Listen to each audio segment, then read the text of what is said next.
My name's Devin. I live in a small, quiet neighborhood in Oregon, the kind where everyone knows each other by name, waves good morning, and nothing bad ever really happens. At least, that's what I believed. Our neighborhood's always been the same. Calm, peaceful, safe. Kids ride their bikes down the street. People leave their doors unlocked. It's the kind of place where danger feels like something that only happens on the news. Far away. Next door to me lived Miss Langley, an older woman, probably in her late 60s. Always polite, always smiling. She wore the same beige sweater most days, had a small flower garden, and a cat named Jasper.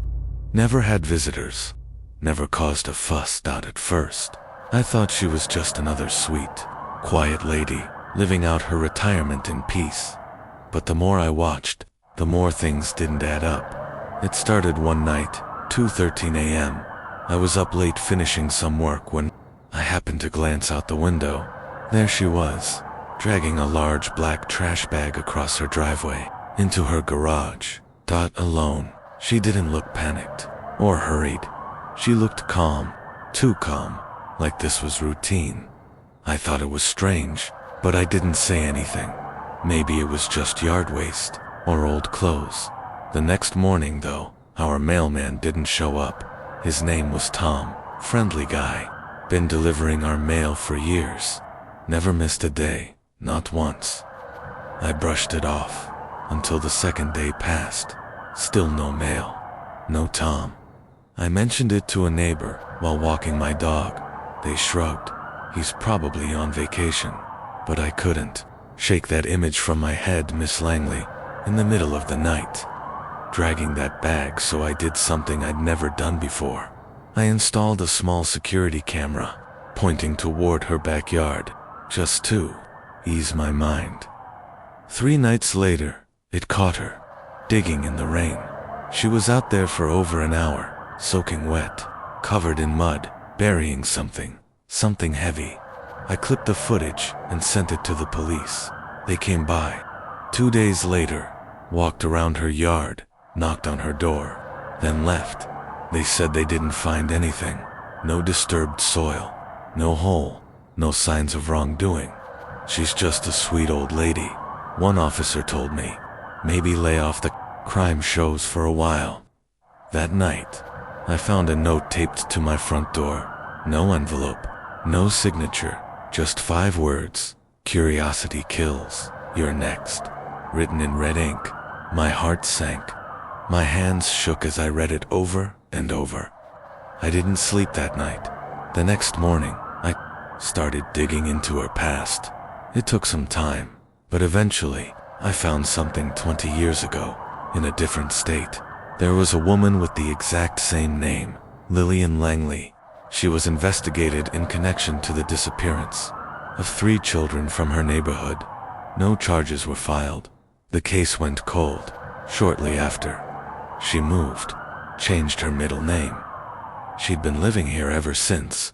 Last week, I saw something else. A black SUV pulled slowly into her garage around midnight.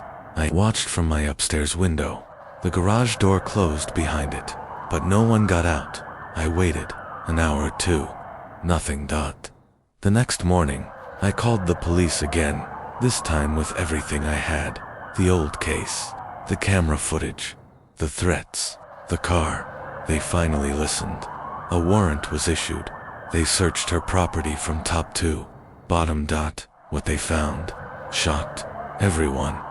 Her basement had 2 rooms with reinforced doors.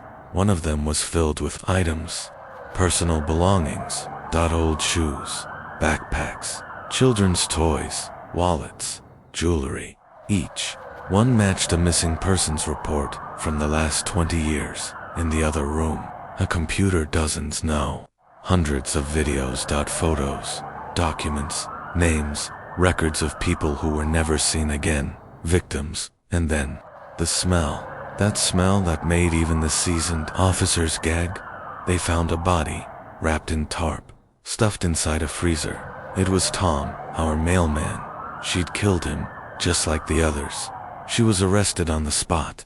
In her confession, she admitted, 2 for murders. Police believe the real number could be much higher. We all thought she was harmless, just a quiet lady with a cat in a garden.